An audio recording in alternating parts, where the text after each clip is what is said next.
and it is wonderful to be at Emory. I wanted to talk about white rage, and I know it sounds crazy, but let me talk about how a black woman got to white rage. And although it looks like it began with Ferguson, actually it began in February 1999 when a black man came home from a hard day's work. And he went home, got into his apartment, and realized there was no food. You know that when you come home, you worked hard, you look in the refrigerator, and the refrigerator's looking back at you. And there's that moment where and he's like, oh, but he's in New York. And you know, New York, the city that never sleeps. So you know there's going to be food available. So he goes outside, he steps on his apartment, the porch, and a car rolls up.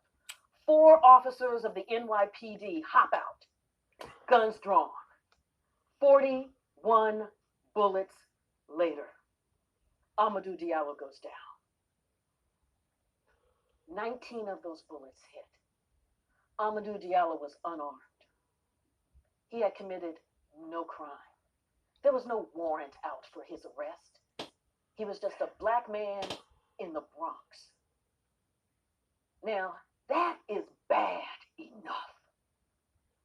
But then I'm watching Ted Koppel's Nightline, and Mayor Rudy Giuliani is on. And Giuliani is just unreal. And Ted Koppel, as you know, is not a softball interviewer.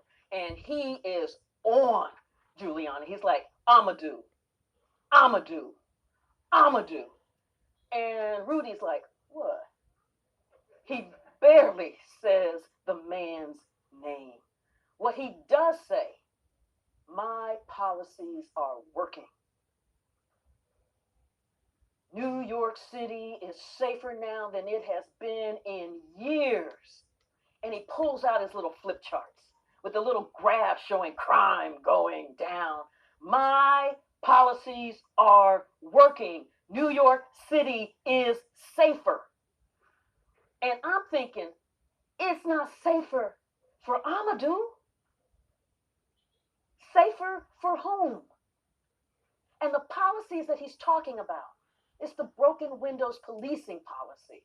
That broken windows policing policy basically hyper polices black and brown neighborhoods, criminalizing black people, criminalizing brown people. You jaywalk, the cops are on you. Drop some litter on the ground, cops are on you. You're standing, cops are on you. You're walking, cops are on you. You are getting ready to step off the curb, cops are on you. That hyper policing is the policy that Mayor Rudy Giuliani said was working. And while he talked about it, he said, and my police force is the most restrained and best behaved in the United States. I'm in Kafka land right now. You know, where Gregor Samsa's this big cockroach, but everybody's acting like it's normal, right? Because I'm thinking, most restrained and best behaved, don't fire 41 bullets at an unarmed man. I know something is wrong, but I don't know how to name it. And we have to name things in order to be able to face them, to be able to deal with them. And so I don't know what to call this thing. And I'm just going, oh. But as a scholar, I keep writing, I keep researching, I keep thinking, I keep teaching, I keep writing, I keep researching, I keep thinking. And then in August 2014, I'm in my home office and the TV is on. And I look up, and Ferguson is on fire. I mean, the flames are everywhere. And it didn't matter. I had the remote in my hand and I'm flipping the channels. And it didn't matter. Let me see my left hand. It didn't matter if I'm watching MSNBC. Yeah. CNN or Fox. Out this door. It didn't matter. And they all said the same thing. Look at black folks burning up where they live. Did you know that black people were burning up where they lived? Black folks are burning up where they live. What is wrong with black people? Burning up where they, who burns up where they live? Because one of the things you begin to understand is that America needs the narrative of black pathology. You know, everything would be fine if only black folks would. Right? We've heard this. And then you begin to fill in the blank. If only they would value education. If only they would not be thugs. If only they would. You fill in the blank in terms of that black pathology, because that is absolutely necessary in the narrative of America. And so there I'm watching MSNBC, CNN, and Fox, all with the same narrative of black pathology, this black rage they're talking about. Well, I'm sitting up there and I'm shaking my head. You know how you're shaking your head like, And then I realized I'm looking shoulder to shoulder to shoulder to shoulder. I'm shaking my head so hard. And I said, no, this is white rage. Ooh. This is white rage. I had lived in Missouri for 13 years. I saw the way that policy worked. I saw the way that policy systematically and systemically undermined African Americans' access to their citizenship rights. But as a nation, we were so focused in on the flames that we missed the kindling. That kindling. Let's talk about some of that kindling at Ferguson. Kindling.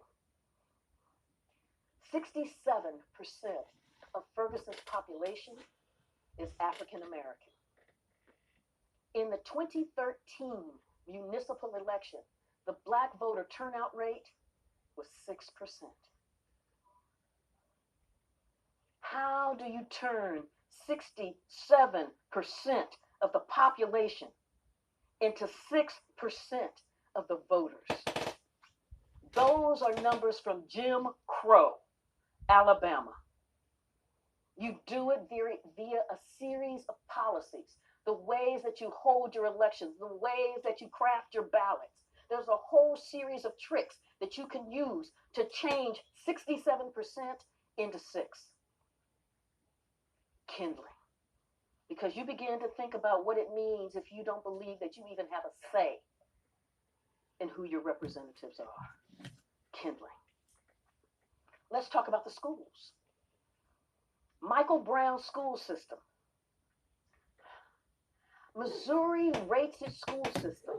It accredits them on a 140-point scale. Graduation rates, matriculation rates, test scores, the whole 9 yards. And you can get a total of 140 points. How many points do you think Michael Brown's school system got? How many? On 140.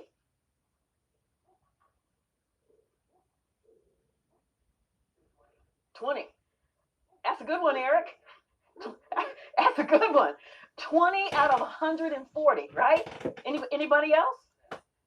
10. Whoa. Aren't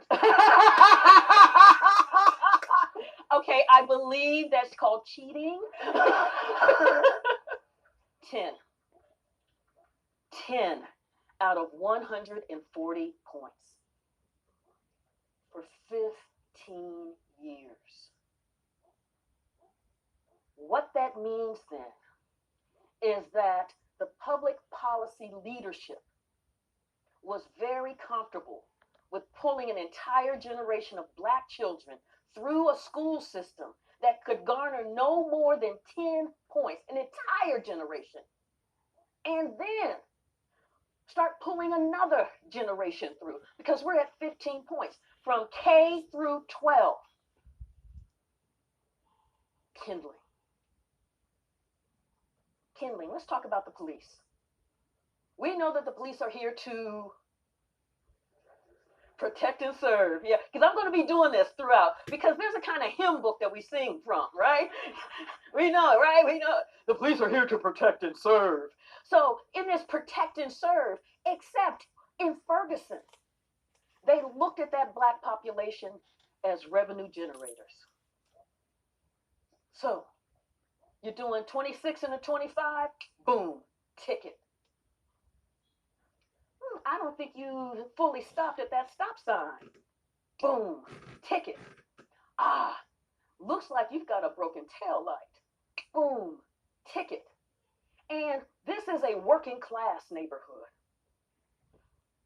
And so when you start hitting this neighborhood, this community with $50 tickets, $25 tickets, $80 tickets, $100 tickets, and you begin to think about what that means, you pay the ticket or you pay your rent.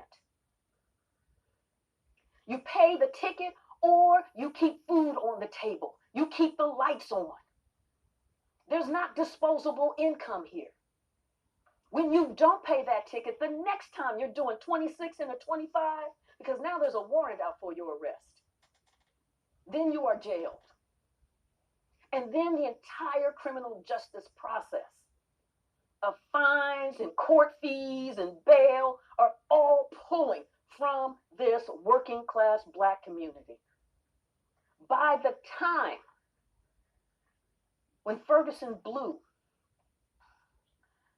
those fines and those tickets accounted for 25% of Ferguson's operating budget. 25%. And let me be really clear. Justice was not blind. Justice, in fact, had, what do they call it? Had LASIX. Because justice was, so if the police would happen to stop somebody white and try to hand them a ticket and go, ooh, sorry, not you.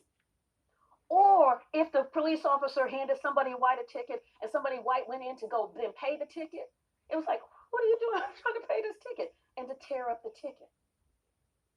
So you're getting this massive extraction from the working class black population in Ferguson.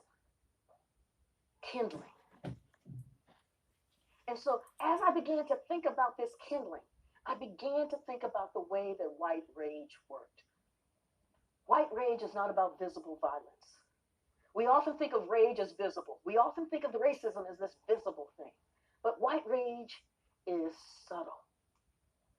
It is corrosive. It operates through the state legislatures, through Congress, through the judiciary, through school boards. It cloaks itself in legalities. And so I set out, and so because it's so quiet, it's so subtle, you don't see it. And so I set out to blow graphite onto that fingerprint, to be able to trace white rage throughout time, not all the way back to time immemorial with the dinosaurs, but at least up to the Civil War all the way through to 2016.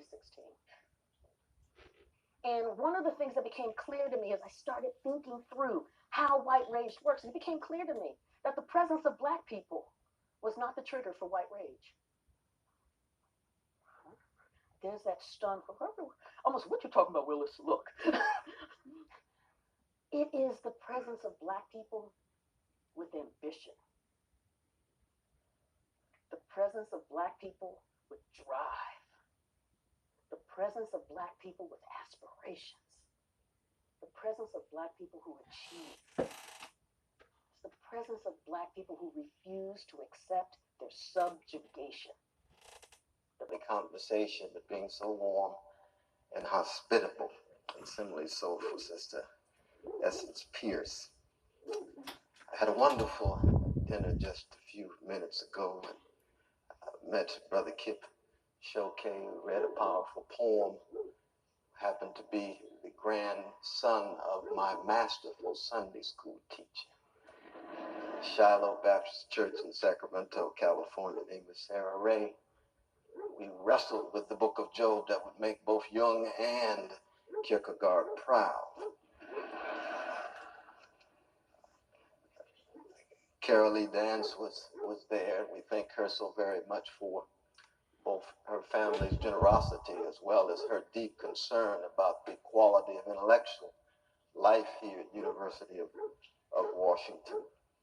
And as you can imagine, I do have a few friends here. I've got to say something about the brilliant young philosopher, Professor Paul Taylor, who's a very good friend of mine. I don't know whether he's here, but if he is, when you see him, give him a hug for me, because he has not just great promise, but already exemplified much of it. Professor John Taves, I always mention when I come to Seattle, because I was a pupil of his back in 1973 under the great H. Stewart Hughes in his course, European Intellectual History. John Taves was my teaching assistant, and he means much to me, and I'm told he's been here many, many, many years.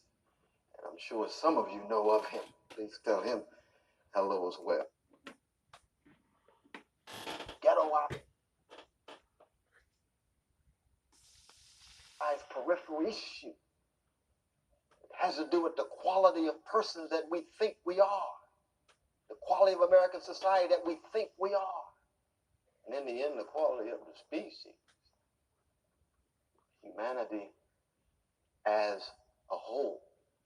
Now, I'm sure many students here at this grand university will never forget those moments in which you look closely at your assumptions and presuppositions and recognize that your worldview rests on pudding. That's one of the differences between education and credentialization. That's one of the differences between acknowledging change, transformation, metamorphosis as a result of critical thinking and critically engaging the underside of who you are, the underside of American democracy. And yet at the same time, we recognize that it's so easy to fall back into those habits of thinking and expectation and orientation. Business as usual. Now, granted, Socrates, like Jesus, never wrote a word, and I don't encourage that for undergrads or graduate students here. University of Washington, write your papers, put forward your nuanced formulations and sophisticated interpretations, deduce your evidence, draw your valid conclusion. Hope your professors understand the argument. It is not really true, of course. Socrates did write at the very end of his life, imprisoning him to Apollo, and versified the fables of Aesop. He began to take seriously that voice that he heard throughout his life. Socrates practiced music. Socrates practiced music. Maybe you need some art to free you from the tyrannical rule of reason that you think results in the level of self-mastery and control that allows you to control those deep appetites. What's fascinating about Socrates, and it's pointed out by Leo Strauss in his 1958 lectures at the University of Chicago on the problem of Socrates. It's a story that can't be forgotten because there's so much injustice. There's so much hatred. And it's something that we can't ever allow to happen again in our country, and in the greater sense in the whole world. The best way that we can fight ignorance is to educate. And so kids need to know this story about human injustice, about doing what is right, about going and believing in something to the point where you take action on it.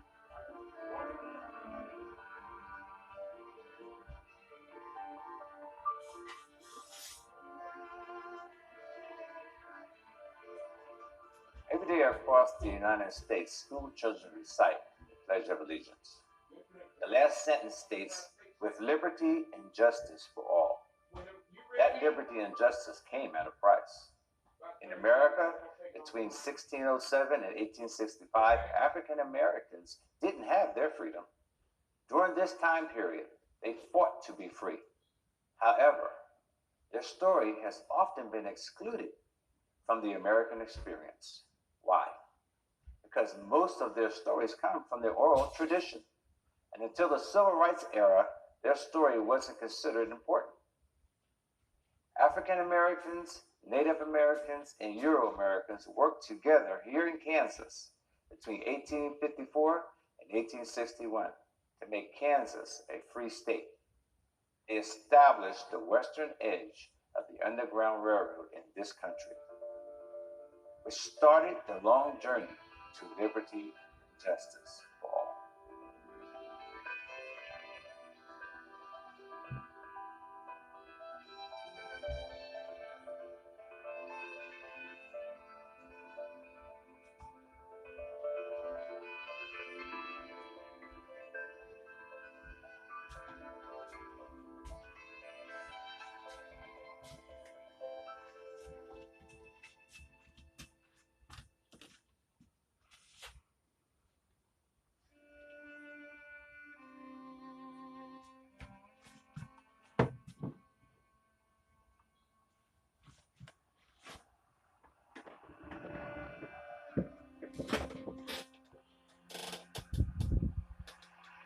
Just north of the town of Waubonsee stands a marker in honor of the diverse, brave men and women who traveled to that area. The sign reads, Ad Astra per Aspera, which means a rough road leads to the stars. That monument has more meaning than most people know.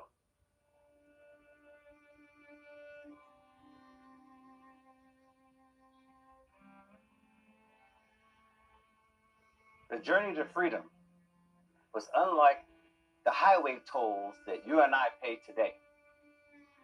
Braving the Underground Railroad guaranteed exhaustion, mental, physical, and psychological.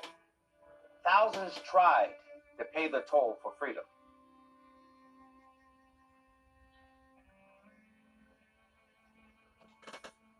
Life in the bonds of slavery, but lived her life helping others achieve their freedom. She really helped Black people have a sense of self, a sense of freedom, and a sense that, slavery was not right.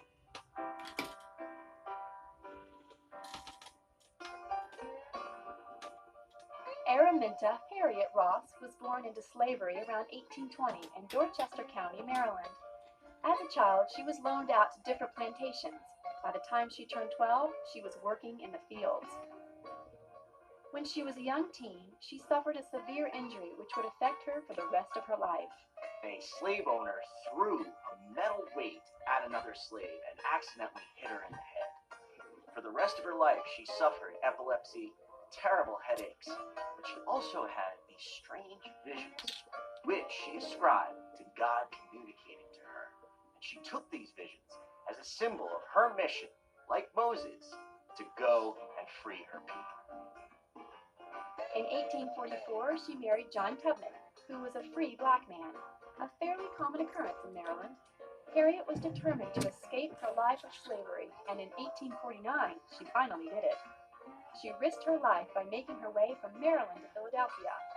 She followed the North Star and used the so-called Underground Railroad to make it to freedom.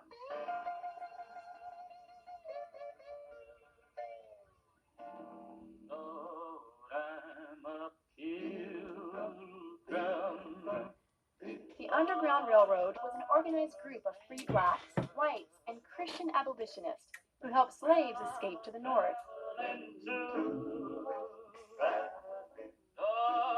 Harriet had made it to the Promised Land.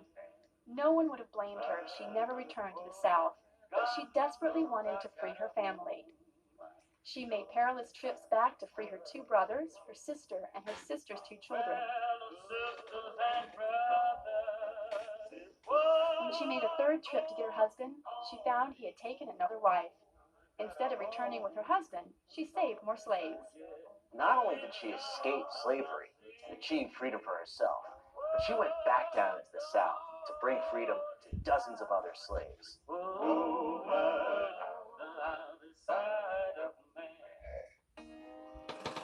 Harriet was clever at She developed these paths and trails that took people through the country, and they traveled at night, and they used quilts to have secret codes and know the paths, and then to bring people north across the Mason-Dixon line into Ohio to find freedom. So she was a pioneer, and I think a very, very strong woman. Her legendary status as an Underground Railroad conductor earned her the nickname Moses. Well, I think Harriet Tubman's name, Moses, it comes from Moses from the Bible, leading people to freedom. And it's a very, very proper name, I think, for her, and one that she definitely lived up to.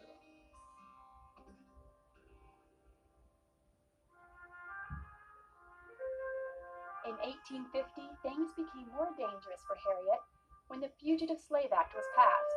Instead of being a free woman, she was now a fugitive. She continued to free slaves, but now guiding them to Canada so they could truly be free. From 1851 to 1857, Harriet lived mostly north of the border in St. Catharines, Canada. She continued to make trips to Maryland twice a year to save more slaves. Besides her work as a liberator of slaves, Harriet spoke in support of anti-slavery and women's rights. Her efforts made her a wanted woman with a bounty on her head, but she was never turned in.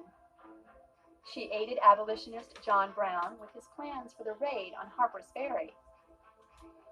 During the Civil War, the government asked her to help the Union cause by organizing a network of spies among black men in the South. Not only was she known as the Great Liberator, but she also assisted the Union Army, going down on patrols and advising Union officers on how best to attack the South. Out in the trenches, she also helped Colonel James Montgomery disrupt Southern supply lines, which resulted in the freedom of hundreds of slaves.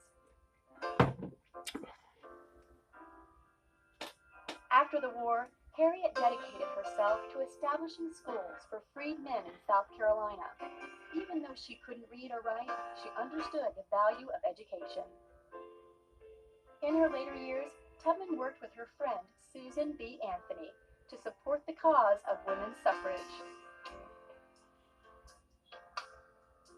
Harriet Tubman is relevant today, not only for her work in terms of racial justice, but also in terms of women's rights. After the Civil War, she became an outspoken supporter for the suffrage movement, get women the right to vote. To help make ends meet and continue to help the causes she believed in, she worked on a book called Scenes in the Life of Harriet Tubman. In 1908, she established a home for older poor African Americans in Auburn, New York, which she moved into in 1911. She lived there till her death in 1913 from pneumonia. She was buried with full military honors. But that fortune is a long way off in 1887. An uneducated single parent, Sarah keeps a roof over their heads by taking in other people's washing. There was no indoor plumbing, there was no electricity. People really didn't bathe very often. Exhaustion and the unhygienic conditions soon take its toll on Sarah.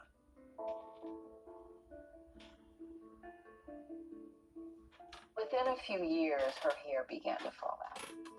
She had really horrible scalp disease, really horrible dandruff because she wasn't cleaning her scalp regularly. In her role as a washerwoman, Sarah has come into contact with many types of cleansing agents. So she starts mixing them, hoping to find a cure for her hair loss. So what she did was to experiment with an ointment that had petrolatum, which is like Vaseline. It had sulfur, which healed the sores on her scalp. And she put a little perfume in it so it wouldn't smell so bad. When she applies it, something incredible happens. Her hair begins to grow back. She became her own walking advertisement. And when other women saw what had happened with her and they saw that now she had hair, then they wanted to know what she was using. Using the small amount of money she saved, she starts bottling and selling her lotion. She began to travel throughout the southern United States and the eastern United States, mostly to the towns and cities where there was a church. she was going after African American women. And because they were urban, they were beginning to care more about their clothing and about their presentation. She knew that this market was untapped. She would go to their houses and say, I'll be happy to do a treatment for you for free if you buy the product from me for 10 cents. It's a winning strategy. Soon, C.J. Walker has a team of saleswomen going door to door. The wonderful hair grower was the top seller because women thought it would grow their hair. Well, really what it would do was heal their scalp so their hair would grow. By 1910, C.J. Walker has a growing business. For the first time, she and her daughter can enjoy luxuries.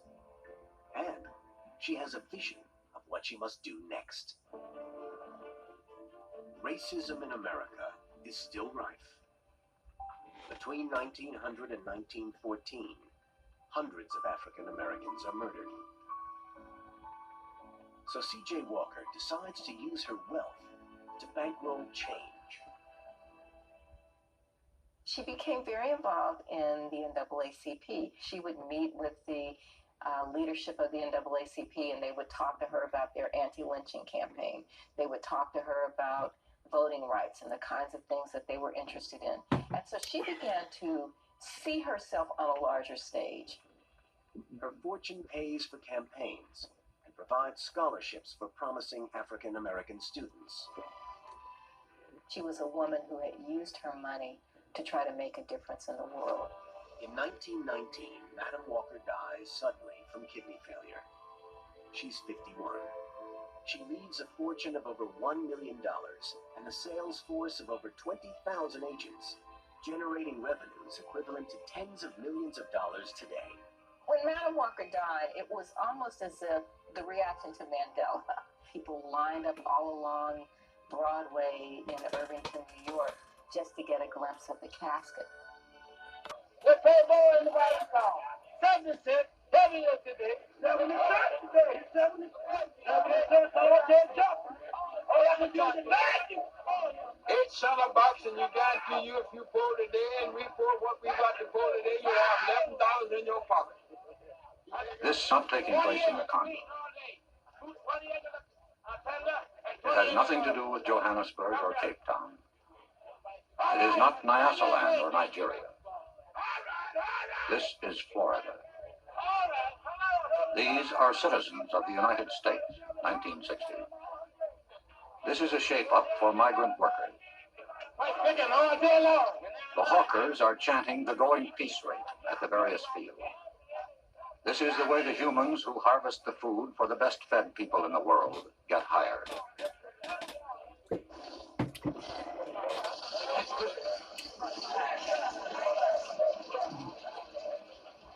One farmer looked at this and said, "We used to own our slaves. Now we just rent them." The Secretary of Labor looked at the migrant plight and said, "I think they're the great mass of what I called the excluded Americans. They are people who cry out, workers and their children and their wives, who cry out for some assistance, and whose plight is a shame. It's a shame in America." The president of the American Farm Bureau Federation, the largest farmers' organization, says, I think that most social workers would agree that it's better for a man to be employed, even if his capacity is such as to limit his income. And we take the position that it's far better to have thousands of these folks who are practically unemployable, earning some money, doing some productive work for at least a few days in a year. This is an American story that begins in Florida and ends in New Jersey and New York State with the harvest. It is a 1960 Grapes of Wrath that begins at the Mexican border in California and ends in Oregon and Washington. It is the story of men and women and children who work 136 days of the year and average $900 a year. They travel in buses.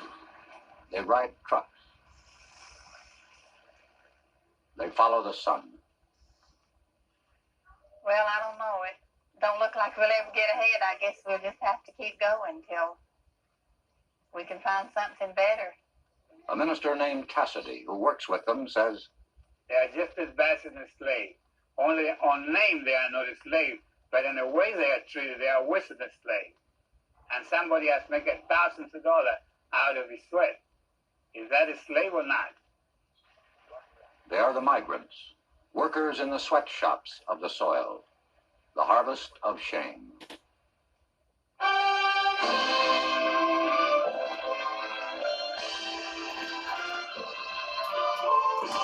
Women and children who harvest the crops in this country of ours, the best fed nation on earth. These are the forgotten people, the underprotected, the undereducated, the underclothed, the underfed. We present this report on Thanksgiving because were it not for the labor of the people you are going to meet, you might not starve, but your table would not be laden with the luxuries that we have all come to regard as essentials. We should like you to meet some of your fellow citizens who harvest the food for the best fed nation on earth. David Lowe talks to Mrs. Doby, 34 years old, mother of 9 children. Mrs. Doby, they'll sleep around the bars, in the grass, in the packing houses, around the lake area, in the parks, any place they can find to sleep, to rest for a few hours. They come here with one thought in mind, is to survive till the end of this season and save enough money to get to the next state, going north. From towns like this throughout Florida and throughout the South, the 2 to 3 millions move out on their annual migration, which ends in late November.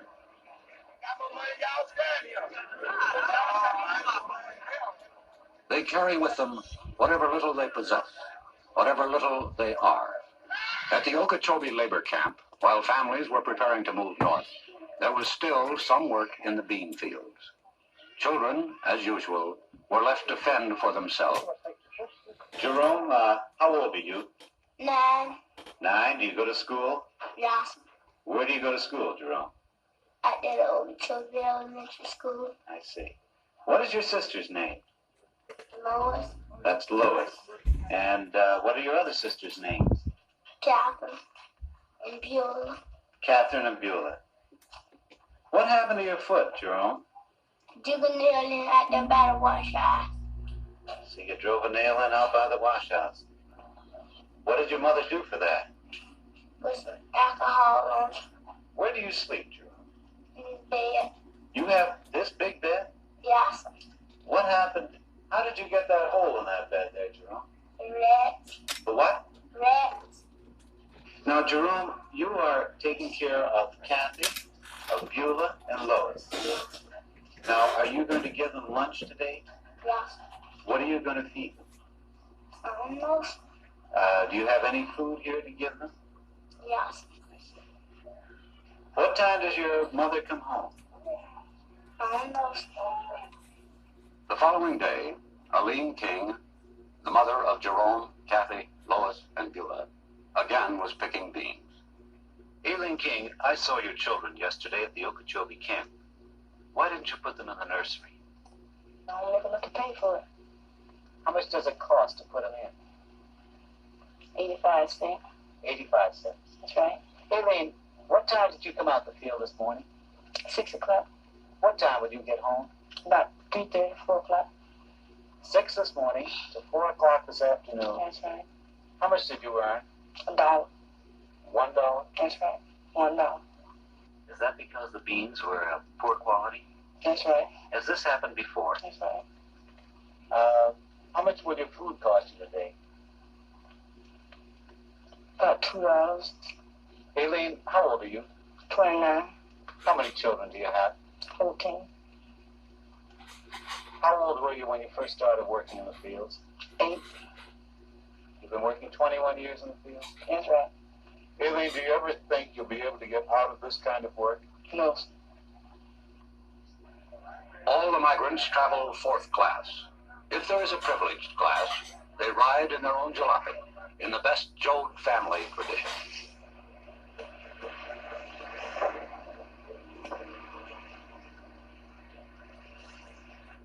thrilling journey begins.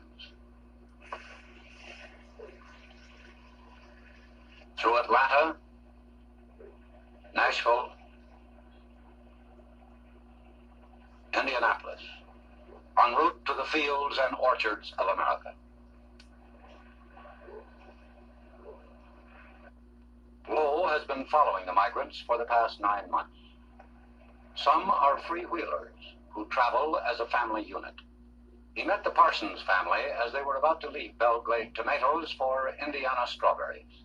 Mr. Parsons, do you think the farmers you work for care about your problems? No, sir. They're not in particular worried about you. They just want their stuff out and you get away as quick as possible. Would you say that you're welcomed when you're needed? Well, that is the only time that you are welcome, is when they are needing you.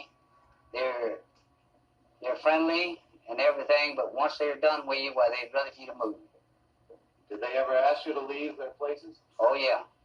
They tell you, if you're finishing up like tomorrow, well, they had rather for you to be out and gone in about 3 days, and that way it'll cut down on their electric bills and all the other stuff. What do you want most in this world for you and your family? I'd like for my family to be well, stay together as much as possible. I'd like to be on a farm somewhere out away from many people, to where they could attend one church and be interested mostly in one school. And that way I believe they'd all be better satisfied. Mr. Parsons, do you think this will ever happen? Not the rate that I'm going now, no. Most of them ride 1,500 to 2,000 miles to work in vehicles owned by crew leaders who recruit the workers for the migration north. This is the Roach family looking for work. Mr. Roach, how did you happen to come to this place? Well, I came to Augusta, and I was talking to some people, and they told me to came on down to Waycross, that it was a lot more work around Waycross, see? Well, how many miles have you been traveling looking for work so far? About 1,600 and something. Mr. Roach, where did you spend the night last night with your family? Over in the woods. Pulled up on the side of the road. I rode that road and slept in the woods, outside the car. May I ask you, sir, what did you have for dinner and your family last night? Well, we had bologna sausages and loaf bread. That isn't very good food for a growing family, is it? Well, we made on it. How much money do you have in the world right at this moment? I only have about $1.45. Well, what do you intend to do about food for your family today? Well, I've always worked and I always figured I could get work. I had never been where I couldn't get a little something to do. The vegetables the migrants picked yesterday moved north swiftly on rails. Produce en route to the tables of America by trailer is refrigerated and carefully packed to prevent bruising. Cattle carried to market by federal regulation must be watered, fed, and rested for 5 hours every 28 hours. People, men, women, and children, are carried to the fields of the north in journeys as long as 4 days and 3 nights. They often ride 10 hours without stop for food or facilities.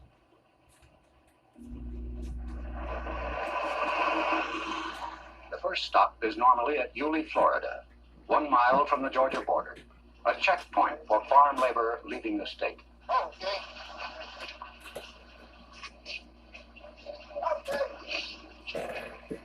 There are Darien, Georgia, for facility.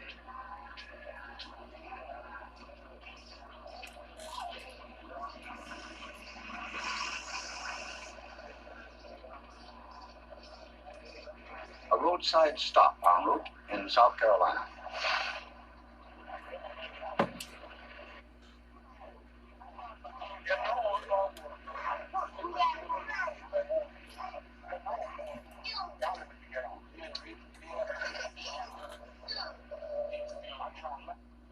Miles north of Belgrade, Florida, by way of U.S. Route 17 and 301. Through Jacksonville, Savannah, Charleston, Wilmington, and New Bern is Elizabeth City, North Carolina, a bean stop, good for 6 weeks' work. This camp was home for 40 days for the families of Tom Lockett's crew, now 30 hours out of Belgrade. Miss Blakely, how many years have you been working in agriculture, in the fields? Oh, practically all of my life. I haven't did no other work much but in the field all of my life. I raised all of my kids working in it. I noticed that there's some straw over there. What is that for? Well, that was the straw they bought for the people to sleep on. Well, weren't mattresses supplied here? They used to be, but they ain't now. Mrs. Blakely, where is the water supply over here? That's it right down. For how many people? For this and that on the other, they all use the same. And how many bathrooms are there here? If this ain't the curse of God in Deuteronomy, then it ain't nothing in the world is. These is the true Hebrew Israelites, not them suckers over there in Israel. 1948, United States put them peoples over there. That's their country. That's our country. We made it. Miss Brown, may I ask how old you are? I'm 37. Mrs. Brown, how many years have you been working in the fields? All my life. Do you remember how old you were when you started? I was about 8 years old. Would you like to get out of this work? I sure would. Do you think you'll ever be able to? I'm hoping so. Do you think you'll be able to, though? I don't know. 20 miles from Kitty Hawk, North Carolina. The workers, driven 900 miles north by crew leader Norman Hall, picked beans at the prevailing rate of 50 cents a hamper. These is God's people being mistreated. From the labor camp, they are going to pay. The Bible says, he who take it into slavery will go into slavery. In a survey in 21 states conducted by the National Council of Churches, the migrants themselves listed the evils of labor camp life. Bad housing, flies, mosquitoes, dirty beds and mattresses, and rats, unsanitary toilets, and lack of hot water for bathing. 11, what grade are you in? In the 6th. 6th grade. Do you intend to go to high school, Laura? Yeah. What would you like to be? I like to be a teacher. What would you like to teach? I like to teach the 5th grade. What do you think about going to school here in Cranberry, New Jersey, Harry? I like it. Well, good. Would you, do you have any idea what you want to do when you grow up? Be a teacher. Well, good. How old are you, Patricia Ann? 8. What grade are you in? 9? What grade are you in? 4. Do you have any idea what you want to be when you grow up? Yeah. What's that? A nurse. Otis, what would you like to do when you grow up? Be a doctor. You going to be a doctor? Yes. What kind of a doctor, do you know? I want to be a dentist. A dentist? Teeth. Mrs. Christine Shack, their teacher, was asked about her pupils. Mrs. Shank, do your pupils, who are, most of them, children of migrant families, are they anxious to get an education? Terribly anxious, even more so than the child in the normal school year. Do they get any help from their parents as far as schoolwork is concerned? Usually you will find that the parents themselves are not educated. When we go out to enroll the children, oftentimes the parent will make an X and the person interviewing will have to sign it in order to get permission for the child to be enrolled in school. Mrs. Shank, how does this problem affect you personally? I think maybe I feel a bit of responsibility toward these children because I realize that we here in New Jersey reap the benefits of their parents' labor, and the children are suffering because their parents are here doing this. I saw one bright little girl. Her name was Laura Weeks. Will she really have a chance to continue her education? Laura is from a rural area in Florida, and she is from an exceedingly large family.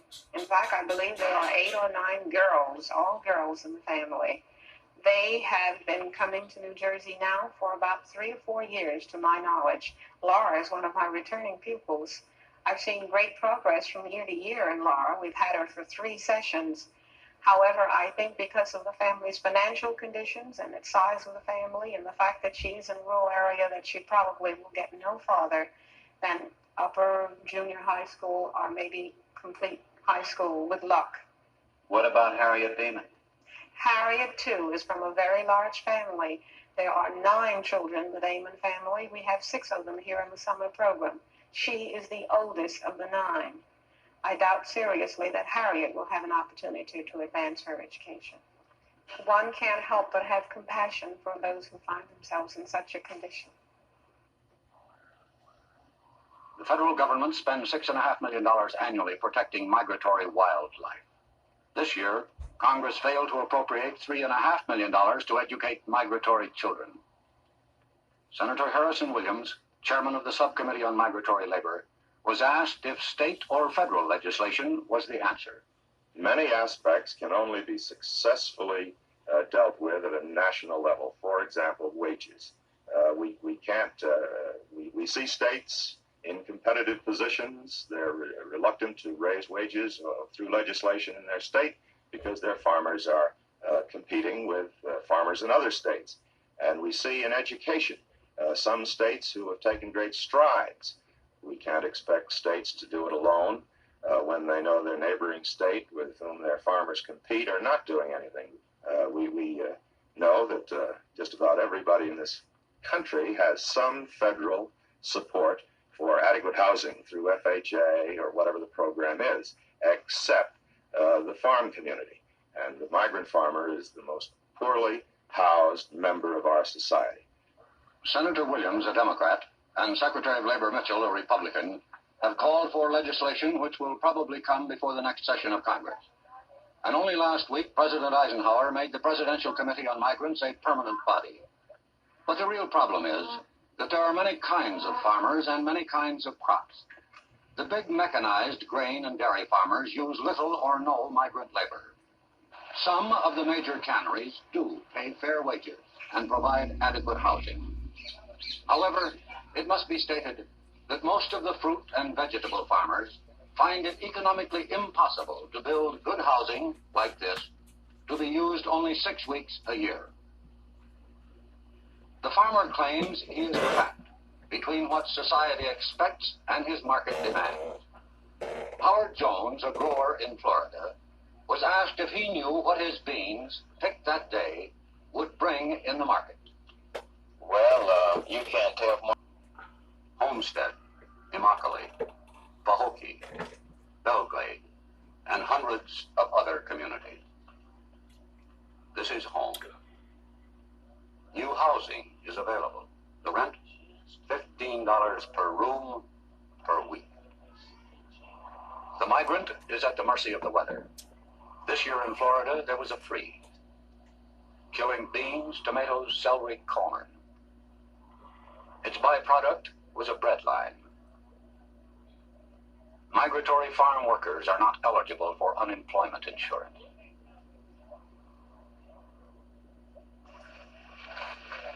This happened in the United States in 1960. A line of humans waiting for a ration of tinned goods, milk and bread. The Secretary of Labor says, "For the rest of my life, in or out of office, I propose to do something for them." A hardened newspaper man says, "For the rest of my life, I will do what little I can to help."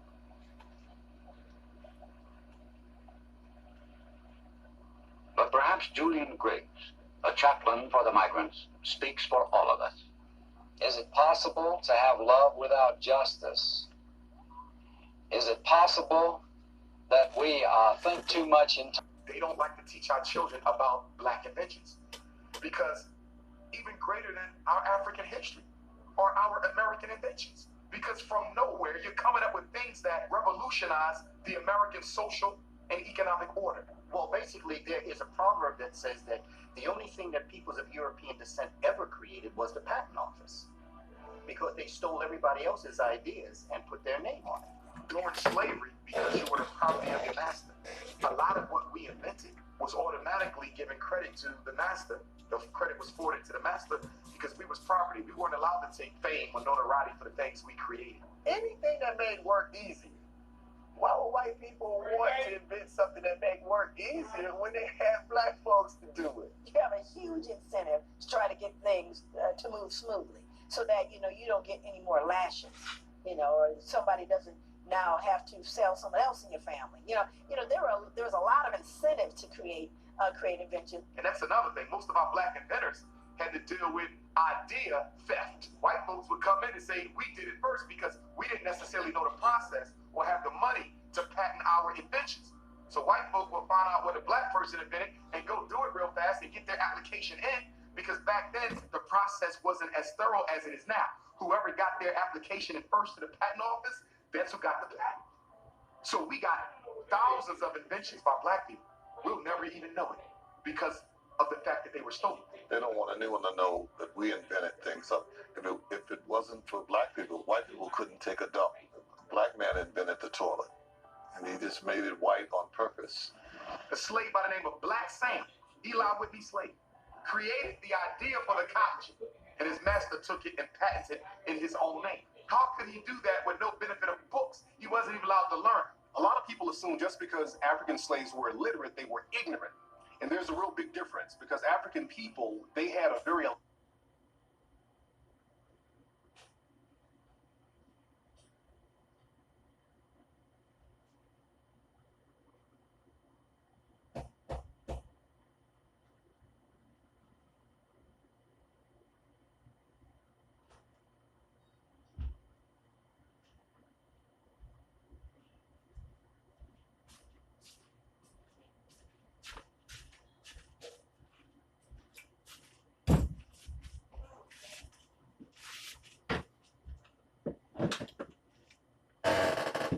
want to invent something that make work easier when they have black folks to do it. You have a huge incentive to try to get things to move smoothly, so that you don't get any more lashes, or somebody doesn't now have to sell someone else in your family. There was a lot of incentive to create invention. And that's another thing. Most of our black inventors had to deal with idea theft. White folks would come in and say, we did it first because we didn't necessarily know the process or have the money to patent our inventions.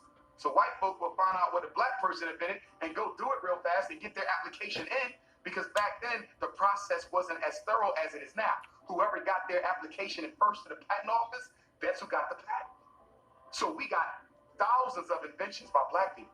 We'll never even know it because of the fact that they were stolen. They don't want anyone to know that we invented things. So if it wasn't for black people, white people couldn't take a dump. A black man invented the toilet, and he just made it white on purpose. A slave by the name of Black Sam, Eli Whitney Slade, created the idea for the cotton gin, and his master took it and patented it in his own name. How could he do that with no benefit of books? He wasn't even allowed to learn. A lot of people assume just because African slaves were illiterate, they were ignorant. And there's a real big difference, because African people, they had a very elaborate language, or elaborate languages over in Africa. When Africans were brought over here, they were taught a bastardized version of English, and they weren't even allowed to see the language written down. And they were taught the language by lower class Europeans who were living in the South. So even though there was that major obstacle, blacks still did phenomenal things. Thomas Edison was known for stealing people's inventions. He was known for taking the inventions of a few African-American inventors. Lewis Latimer, Granville T. Woods actually went to court with Thomas Edison, and Granville T. Woods actually won his case. Thomas Edison tried to bring Granville T. Woods to court on that invention. And I just saw a commercial for Mazda, I believe, cars, where they said, here's a man holding 1,000 patents. Well, 90% of them he stole. Alexander Graham Bell and Thomas Edison, who are probably considered America's two greatest inventors of all time. But guess who was designing their blueprints for the patent application? A black man. Now let's think about this for a minute. If you invent something, why do you need me to do the blueprints for the patent application? If it's your idea, how in the hell can I do the blueprints for it? You can't do the blueprints for my idea. I have to do them. So if Latimer is doing the blueprints, if he is your chief draftsman, and he's doing your blueprints for your patent application. Alexander Graham Bell, did you invent the telephone, or did Lewis Latimer invent the telephone? Thomas Edison had a whole troop of people that was in his sweatshop, and depending on the invention, he would hand it over to that particular department and tell them, see what it is that does, and then do something a little different, and we'll patent that. And when he took Granville T. Wood's information and tried to make it his own, the court said no. The watermelon and black people stereotype, that was popularized by Thomas Edison. Around 1890, Thomas Edison put together this Nickelodeon reel, and there were these African-American men who were joking around, shucking and jiving, and kind of mugging for the camera. They were eating watermelon, and Edison filmed this, put this out, and the general public saw this, and they said, okay, African-American people must really love watermelon. And right after that film came out, thousands of postcards and all types of memorabilia flooded the market of African-American people eating watermelon. So that watermelon stereotype was popularized by Thomas Edison. A lot of people don't know there's an African-American male who is significant, has patents on the first major computer chips that made computers operate. Other inventors that we don't know about, essentially, who they call the father of the internet, was Philip Emeagwali, a Nigerian man who essentially created the connection for quantum bits of information so that multiple computers could actually communicate with one another. During slavery, and this is well documented by white people, many of the masters, when they were sick, did not call for the physician. They called for the big mama on the plantation, and she would come with her medicine bag. They didn't have alcohol in rum. They had all types of things that she made from the herbs that she had planted. Some of them said, I don't want the doctor. Bring me the witch doctor, that voodoo woman who I own. Africans took what they brought from Africa, which would be a ground hockey, and all they did apply the game to ice. When the British were fighting the United States, there were African slaves or former slaves assisting the British in fighting the U.S. When the U.S. won and the Britons lost, many of the African Americans were sent to British colonies in West Africa, and many of the African Americans were sent into Nova Scotia, Canada, and they formed what we now know as hockey. They started to play this new game called hockey, which was something that Africans were doing in Africa. In ancient Kemet, there was a form of field hockey that they were playing, and they went into Canada and they created what we now know as hockey, and there were actually Black Canadian hockey teams in the early sport of hockey that a lot of people don't know about. And there's a great book about that called Black Ice that talks about the early inventors of hockey who were men of African descent. The baddest cowboy, black or white. This man was so bad that they called him the Invincible One. Just to say that there was nobody badder than this man in the West. And that's been co-signed. The brother's name is Bass Reeves. Now, Bass Reeves was a former slave who pretty much beat up on his master to get away. When we think of runaway African slaves, we always think of the Africans sneaking away in the middle of the night, hiding, ducking and dodging behind trees, hiding in bushes, hiding in rivers. Bass Reeves decided he was not going to be a slave anymore, and not only was he not going to be a slave, he told his master, I'm going to beat you up before I leave. So he beat up his master, escaped and got away and went into Oklahoma, which was like an outlaw territory. So he actually got away and became very prominent in the Old West. When they began to open up the Oklahoma territory, they needed to recruit people. And they recruited him because he knew the Creek language, he knew the Muskogee, he knew how to speak the Seminole language. He knew all of the natives of the area, and he sat with them to learn about their traditions. The real life of this black man, Bass Reeves, became the mythic legend of Hollywood white cowboys. He brought in 3,000, count them, 3,000 bad guys. I'm talking about the worst murderers. He got 3,000 of them, killed 14. All of who the Lone Ranger became when you saw him on TV was actually the life of Bass Reeves. African people, in many ways, the Underground Railroad established African people moving west and establishing places to be able to protect them. And so in the study and the research of the Underground Railroad, you will find that there are African-American communities that were established and have been there from before people can actually talk about it historically. Many people don't realize that African-American people founded and settled many cities around the country. Buffalo, New York was founded by a black man. They called him Black Joe Hodges. Many African-American people had a less volatile relationship with the Native Americans. A lot of the European settlers, they were beefing with the Native Americans.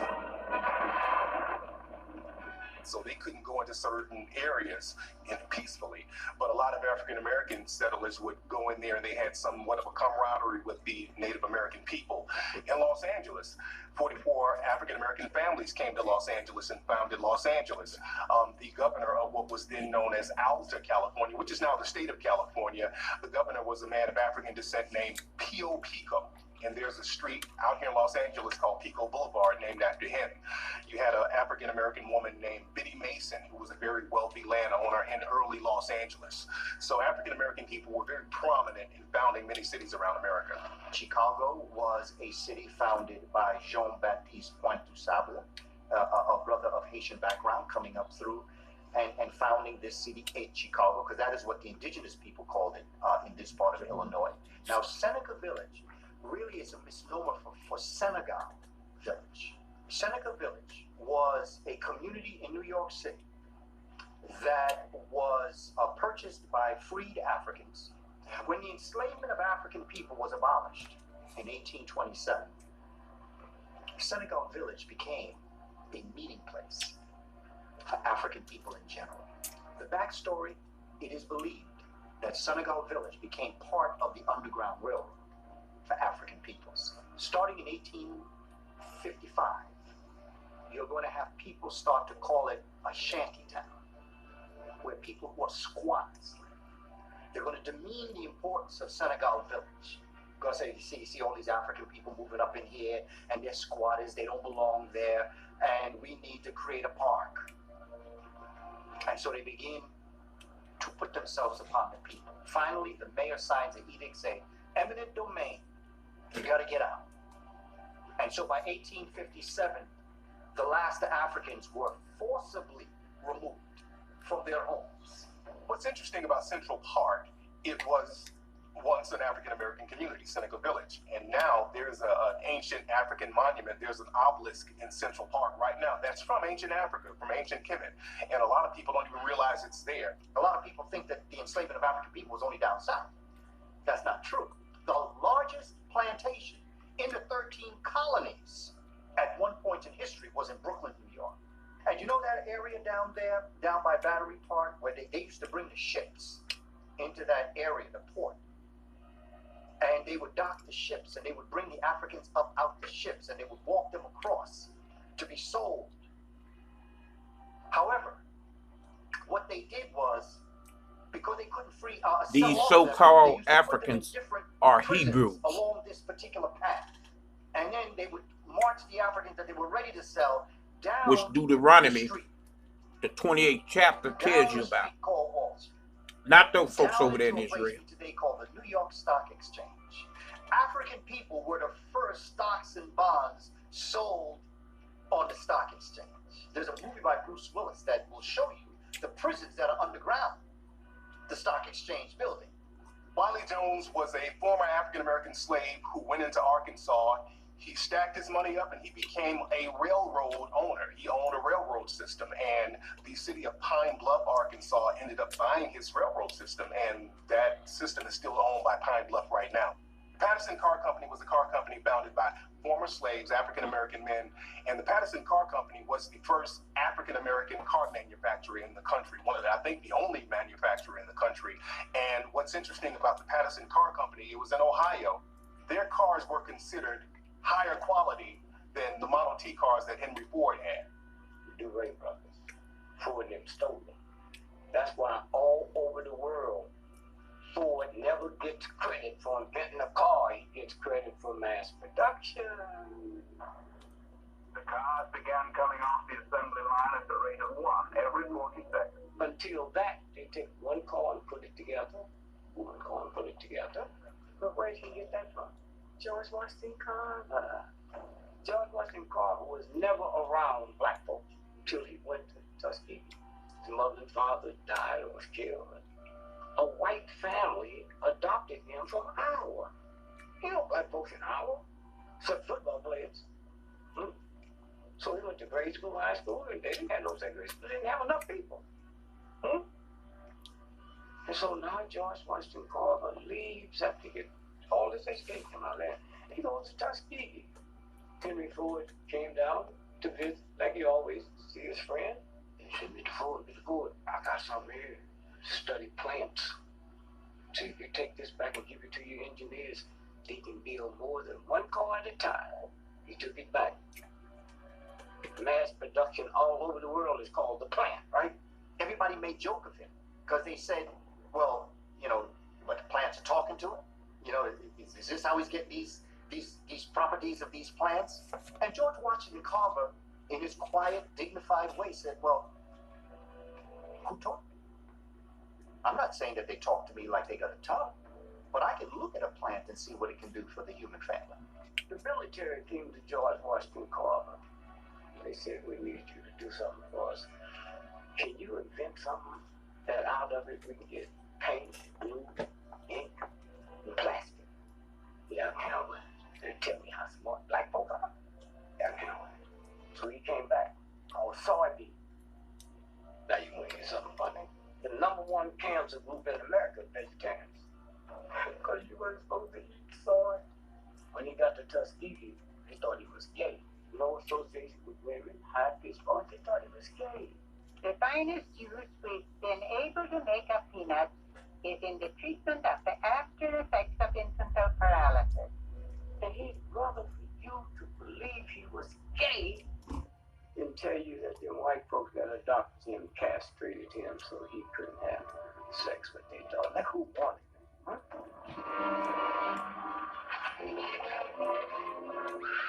Do you see King Kong in New York City on Empire State Building? That's about Jack Johnson and the white ladies.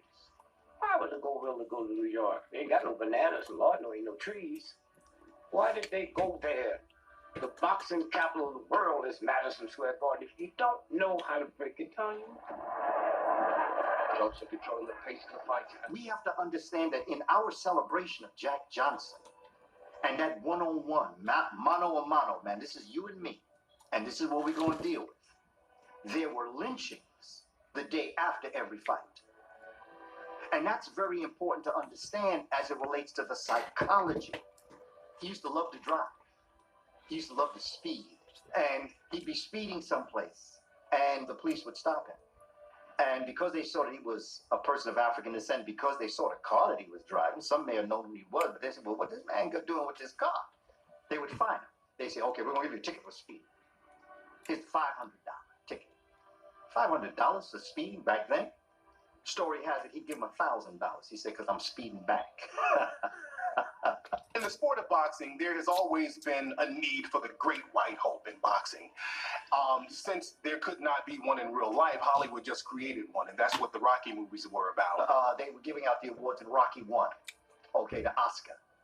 And Muhammad Ali came out, and he was the one that gave Sylvester Stallone the award. But can't you feel, Morty? I'm the real Apollo Creed. You stole my trip.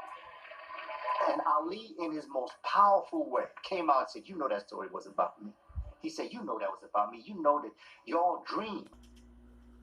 And the news reporter says, Jesus is white. She says it with a smile on her face, like it's the most obvious thing in the world. So sure of herself, of her privilege, her ability to change history, rewrite bodies to make them look like her. She says it the same way politicians say racism no longer exists. The same way police officers call dead black boys thugs. The same way white gentrifiers call Brooklyn home. She says it with an American accent. Her voice doing that American thing, crawling out of her throat, reaching to clasp onto something that does not belong to her. And I laugh to myself. What makes a black man a black man? Is it a white woman's confirmation? Is it her head nod? Is it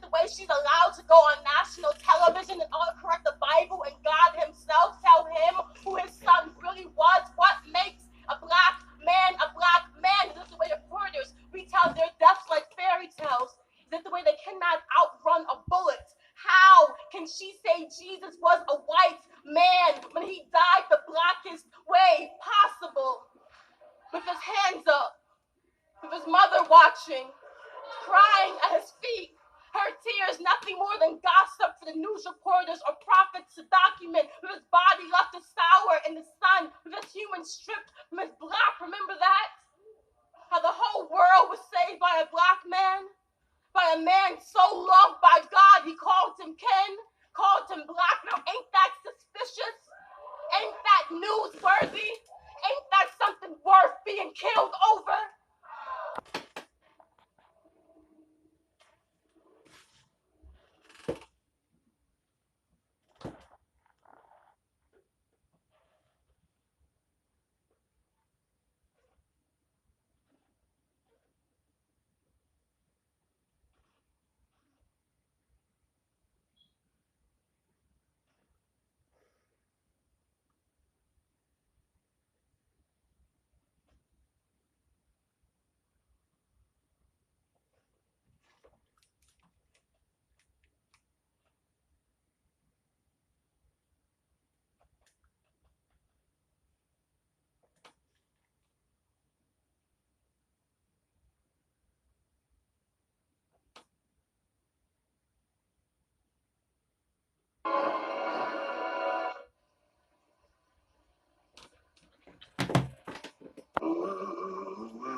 I knew I'm supposed to be going. I'm 101 years old, and I'm not supposed to be alive. But God let me here for a purpose. I had an experience I have never met anyone that had the same.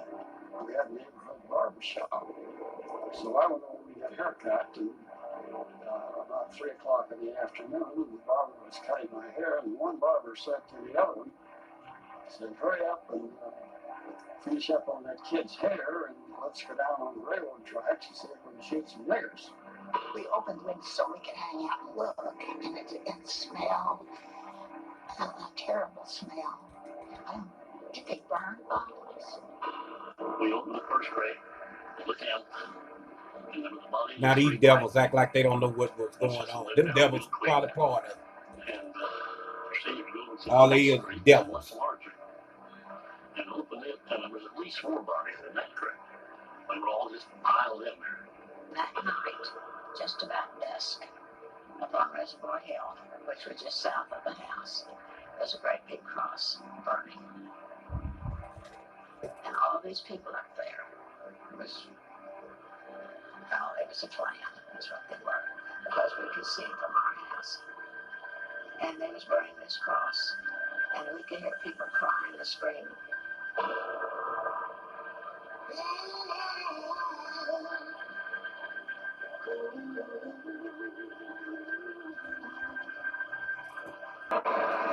At the turn of the 20th century, Tulsa, Oklahoma, had the richest per capita wealth of any place on earth.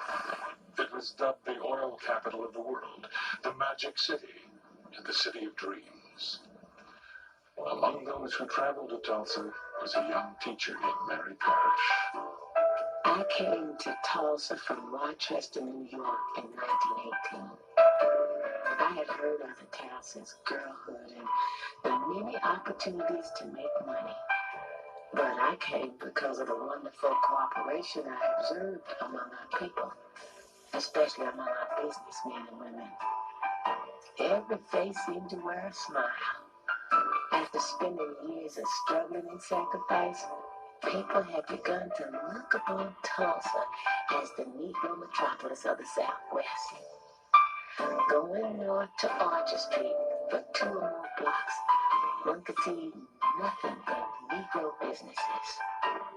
Going east, you would behold Greenwood Avenue, the Negroes' Wall Street.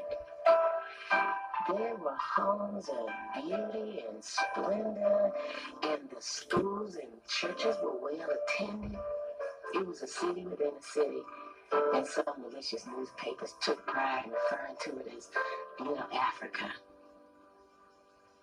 The readings from that time that were racist, inspired by racists from the National Guard to the Klan controlling the legislature, when they spoke of blacks were to pull themselves up by the bootstraps. And they did. Never gave you a chance. They did. But they did. The money in my community didn't turn over its traditional 3 or 4 times. It turned over 8, 9, 10, 11, 12 times. There was legitimate and illegitimate monies to be made that fueled that economy. So my community was the Vegas of the 20. It was roaring. I can remember when I was a child, the Ku Klux Klan, and there were probably, in my opinion, a couple thousand of them that would all roll up with their hoods on and their gowns and all, and women and men and children. They had little children, maybe 3 feet high. They were all moved up and holding on to somebody's hand. Baby They were devils. ones, too. Usually they would form up on about 7th Street and Main in there someplace, and then the police would clear all of the cars off of Main Street, and they would march and they would fill the street from curb to curb, and it seemed like thousands of them. It might have been 2,000. I don't know. I don't remember. We used to go up and watch the Ku Klux Klan in their rally on top of Standpipe Hill. And they were in their white robes and their pointed cap attire. And we used to just watch them. They had their torches burning, having a meeting. We knew not to get too close to them. The Klan was founded in 1865 to intimidate Southern blacks in the post-Civil War South. The reign of terror lasted 15 years, but as the movement died out, a legend, if not a lie, remained. Aging Civil War veterans told heroic stories of how the Klan had saved the South from domination by Negroes and Northern carpetbaggers. By 1915, there was no Klan in America. 3 months later, an extraordinary event took place that would resurrect the Klan and its legend.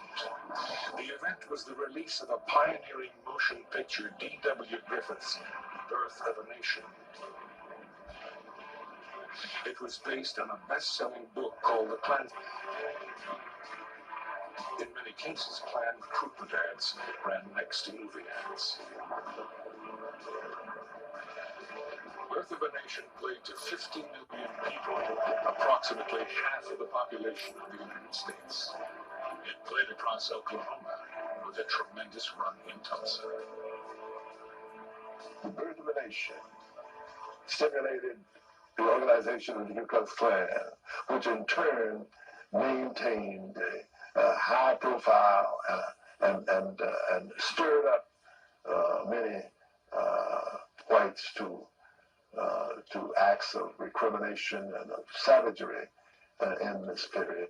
When you have thousands of white men coming back from World War I, bringing back Souvenir Lewis, Spandau, and Browning submachine guns, and a variety of other weapons that they brought back from the battlefield. And then they can't find jobs. And the power structure within the city at that time, as was occurring in other cities, would enlist them in the Ku Klux Klan. and blamed their problems on Jews, African Americans, and Catholics. It was a simple answer to a complex problem for simple people. Meanwhile, they could stand in downtown Tulsa and look at the mansions in Little Africa, in the Black Wall Street, and seethe.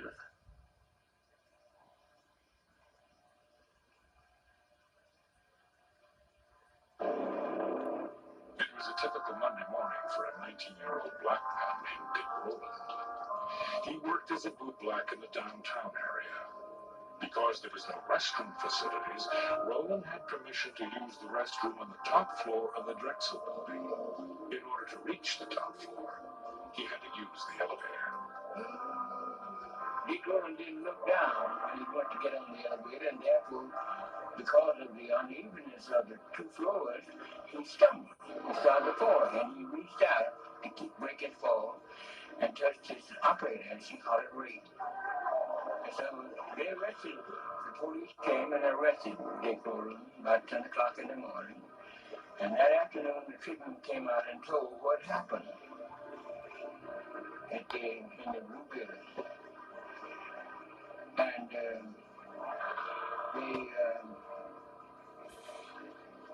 after they told what was going to happen, then they said, it looks like there will be a lynching in Tulsa tonight. The newspaper described Rowland as Diamond Dick and told of an attempted assault upon a poor orphan girl who worked as an elevator operator to pay her way through college. The article said that she had scratches on her hands and face. In fact, she was not an orphan. She had deserted her husband in Kansas City and had been served with divorce papers in Tulsa 2 months before. And she was never scratched nor had torn clothes. The real incident isn't the incident in the elevator. The real incident is what happens over the offices of the Tulsa Tribune, which was the city's daily afternoon newspaper. And we know there were a couple articles in it that talked about what happened at the Drexel. One was a front page article that said something like "Nab Negro for attacking girl on elevator." But there was a second article, might have been an editorial, that we think was called "To Lynch Negro Tonight." We don't know really what it said, but we do know from white sources, from black sources, from government officials and others, that there was an article there suggesting that a lynch mob should gather downtown and to lynch Dick Rowland. Talk of the lynching was prevalent throughout the city, and by evening, white crowds began to form around the courthouse. A burning cross was visible on Standpipe Hill, which overlooked North Tulsa and Greenwood. The sheriff took the elevator to the jail, located on the top floor of the courthouse, and set up a barricade. In Greenwood, it was believed that a lynching was imminent. An mob rule without legal consequences was not without precedent in Tulsa. A few months before, a lynching had taken accused killer William Ray Belton from the Tulsa jail. A mile-long procession of cars escorted him to a tree on a county road where he was lynched. Local police officers directed traffic. 3 months later, in the town of Holdenville, 70 miles away, a white mob took a black man from the county jail, hanged him from a telephone pole, and riddled his body with bullets. He was accused of attacking a white woman. Wagner, 30 miles from Tulsa, another lynching took place. A white man down in Wagner, Oklahoma, had asked a colored girl for sex. And she told him her price. He had sex and he didn't want to pay her. He didn't pay her. She took out a knife and cut his throat and killed him. So they arrested her. They lynched her. And then they drove her body up and down Main Street of Wagner, Oklahoma. And the Negroes in the community had decided there will not be a lynching in Tulsa, Oklahoma. In Oklahoma, it is not considered a crime for a man to kill a Negro. In recent years, there have been many lynchings in Oklahoma. There is yet to be chronicled the instance where any individual is paid a legal penalty or where an officer has been removed from office for failure to protect the life of his prisoners from criminal violence. It is perfectly safe at any time and at any place for any considerable number of men together to take a prisoner from the hands of an officer and inflict the penalty of death. Follows Weekly, June 1921. Most of the news that people received came from their newspapers. It's incredible to look at the content of those newspapers and realize that it was a constant barrage of articles appearing concerning lynchings of black people. This was over and over and over again. In fact, 2 black people a week were being lynched in America at this time. The evening being a pleasant one, my little girl had not retired, but was watching the people from the window. Occasionally she would call to me, "Mother, look at the cars full of people." I would reply, "Baby, do not disturb me when I read." Finally she said, "Mother, I see men with guns." Then I ran to the window and looked out. There I saw many people gathered in little squads, talking excitedly. Going downstairs to the street, I was told of the threatened lynching and that some of our group were going to give added protection to the boy. I am told that this little bunch of black men marched up to the jail where there were already over 500 white men gathered, and that this number would soon swell to over 1,000. Someone fired a stray shot, and to use the expression of General Grant, all hell broke loose.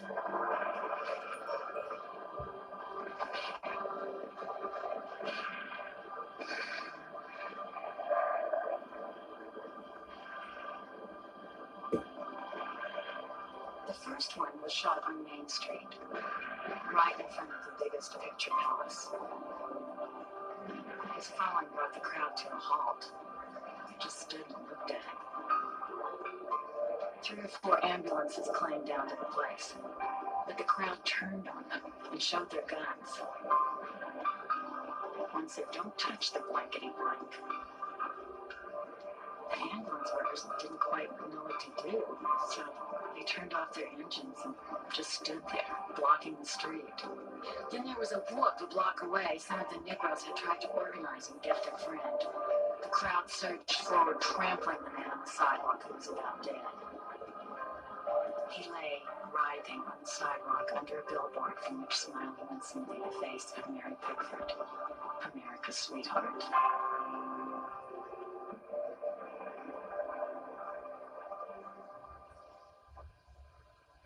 The atmosphere was festive as the police department commissioned 500 special deputies. These could best be described as Klan deputies. The only prerequisite was that they must be white. Most were not even asked their names or addresses. One black man was erroneously sworn in. It occurred to me I could get sworn in as one of the special deputies. It was easy. My skin was apparently white, and that was enough. After some 50 or 60 of us had been sworn in, a villainous-looking man remarked casually, even with a note of happiness in his voice, "Now you can go out and shoot any nigger you see, and the law will be behind you." The Ku Klux Klan mob, having largely been made up of veterans, began to militarily organize themselves. And they divided down into squads and ran a skirmish line along Archer. After watching the men unload on First Street, where we could see them from our windows, we heard such a buzz and noise that I ran to the door to get a better view of what was going on. The sights our eyes beheld made our poor hearts stand still for a moment. There was a great shadow in the sky, and upon a second look, we discerned that this cloud was caused by fast approaching airplanes. It then dawned upon us that the enemy had organized in the night and was invading days when Germans invaded France and Belgium. Looking south out of the window of what then was the Woods Building, we saw carloads of men with rifles unloading up near First Street. Then the truth dawned upon us that our men were fighting in vain to hold their dear Greenwood, Mary Parish.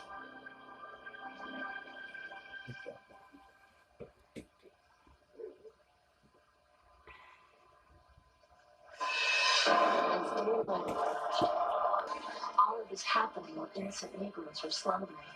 They did not have the least idea they would fall victims to such brutality. At the sound of another whistle, more than a dozen airplanes went up and began to drop turpentine balls on the Negro residences, while 5,000 whites with machine guns and other deadly weapons fired in all directions. Negro men, women, and children began making haste to flee to safety, but to no avail, as they were met on all sides with volleys of shot. They were killed in great numbers as they ran trying to flee to safety. Torchlights were used to burn up the Negro settlement.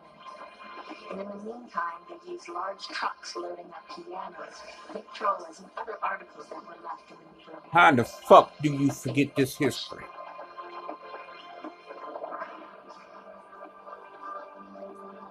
They backed trucks up to the vacated Negro homes and loaded everything in them. And the value, every bit of money found on their persons was taken. Masonic rings were removed from the fingers, watches and chains from their persons. In fact, everything of a material nature preparatory to the cruel initiation, which had not yet ended, was taken from them. And so, these folks have been stealing all over this planet. Some of the worst peoples ever God ever made.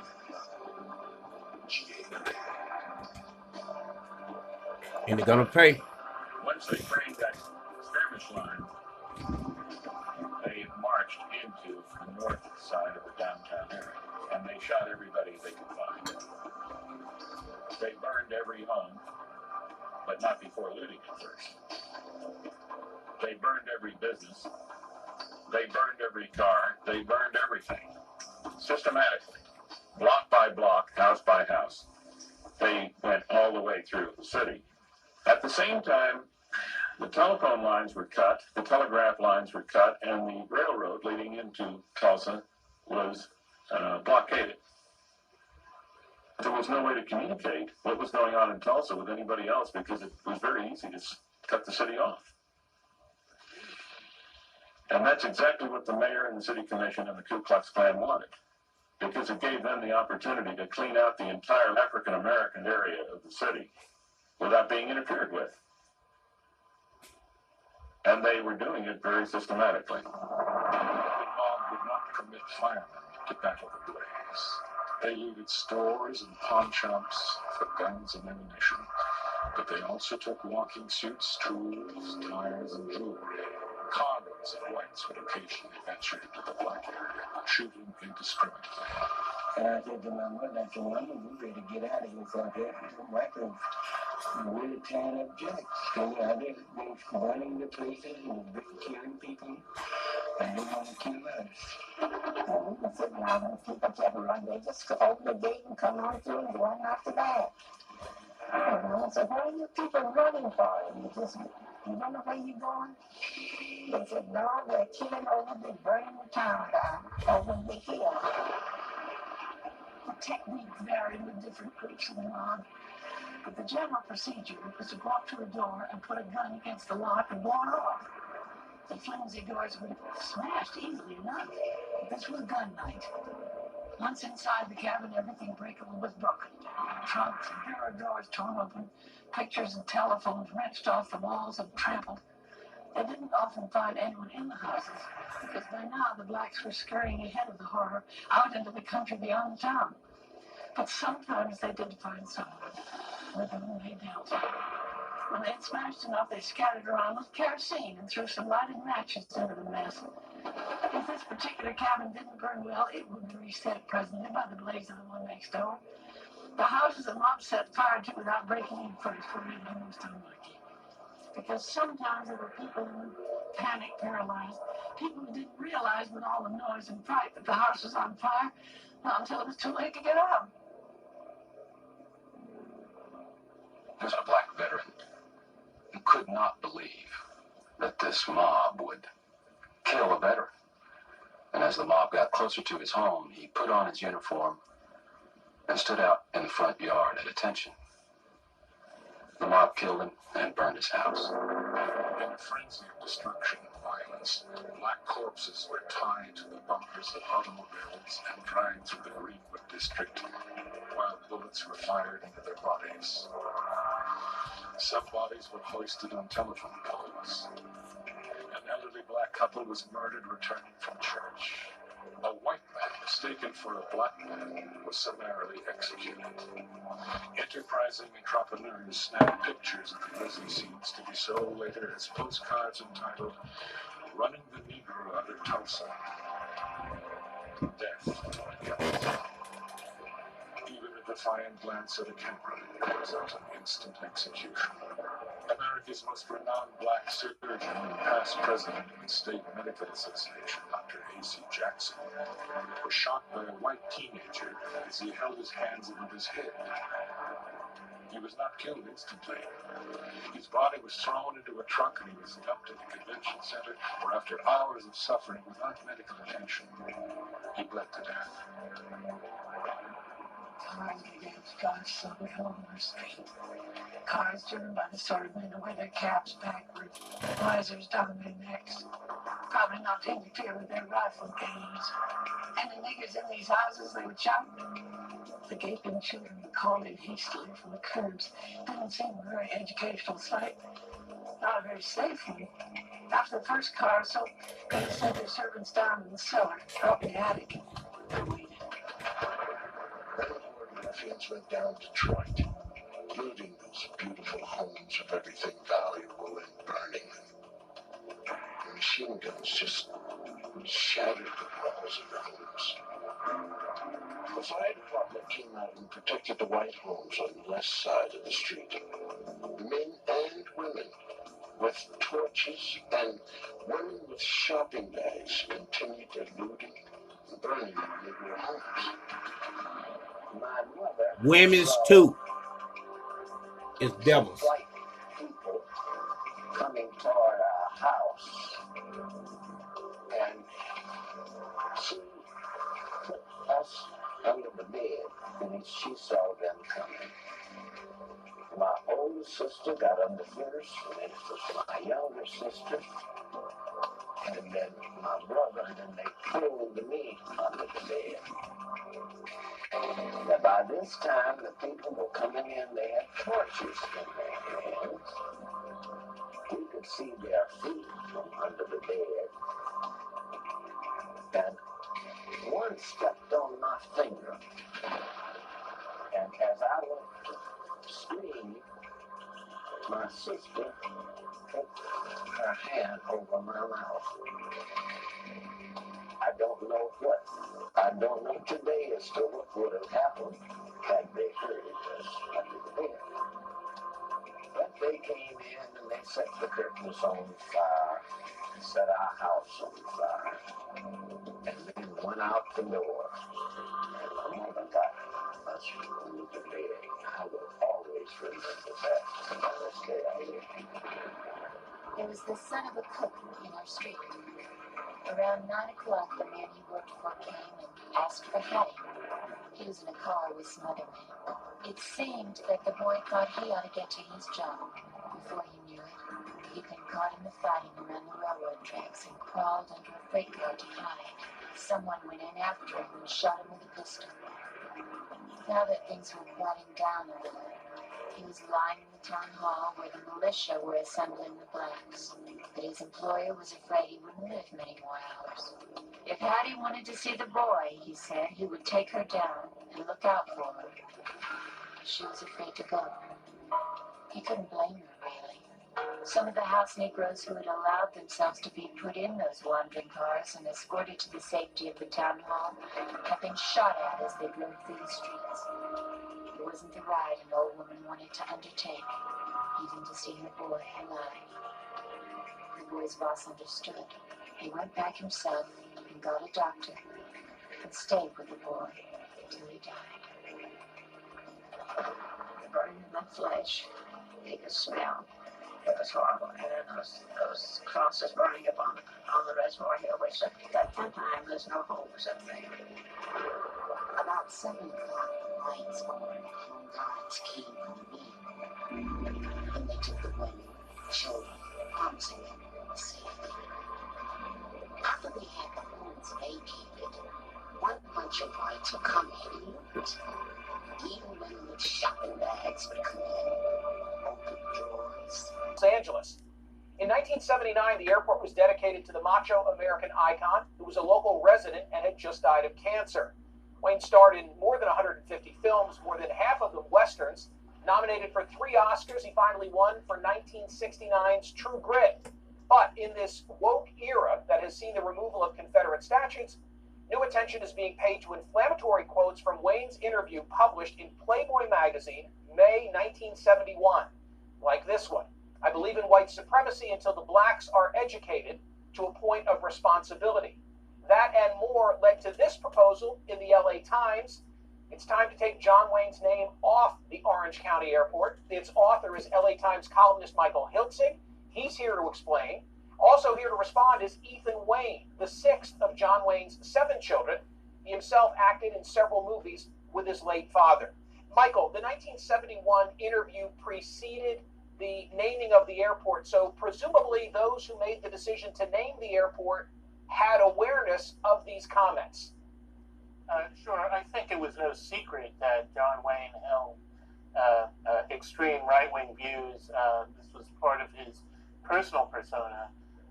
The airport was named after him really not because there was any public clamor or community clamor to honor him, but it was part of a political deal so that the airport could get expanded.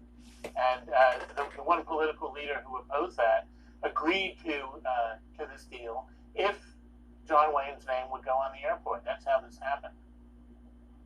How much of this debate, this conversation, is due to the fact that there have been some real significant changes, politically speaking, in Orange County? You mentioned Orange County to me. I think of the sort of the heart of rock-bed conservatism and republicanism. I think of Yorba Linda, Richard Nixon. I think of the John Birch Society having come out of that area. But it's changed. It's changed dramatically. In fact, the old Orange County was the Orange County we think of from 1971. It was the hive of rock-ribbed conservative republicanism that was exemplified, in fact, by the political views of John Wayne. That Orange County does not exist anymore. It's much more diverse politically. Minorities, ethnic groups have a much stronger voice in Orange County today than they did then. And as we saw in November, when the last remaining Republican members of Congress were turfed out by the voters, it's become right now a 100% Democratic delegation in Congress. Is it fair, looking through a 2019 lens, to hold John Wayne accountable for things that he said in 1971? Yeah, I think the fact of the matter is that the views that he expressed in 1971, I think were extremist even for 1971. That was not a prehistoric period. As I pointed out in my column, the civil rights movement was at high tide at that point. Martin Luther King had been assassinated just 3 years before. In 1964 and 1965, we had federal legislation for civil rights. Rosa Parks refused to give up her seat on the Montgomery bus in 1955. So these things were all in the air, and I think John Wayne was reacting to that movement. He wasn't expressing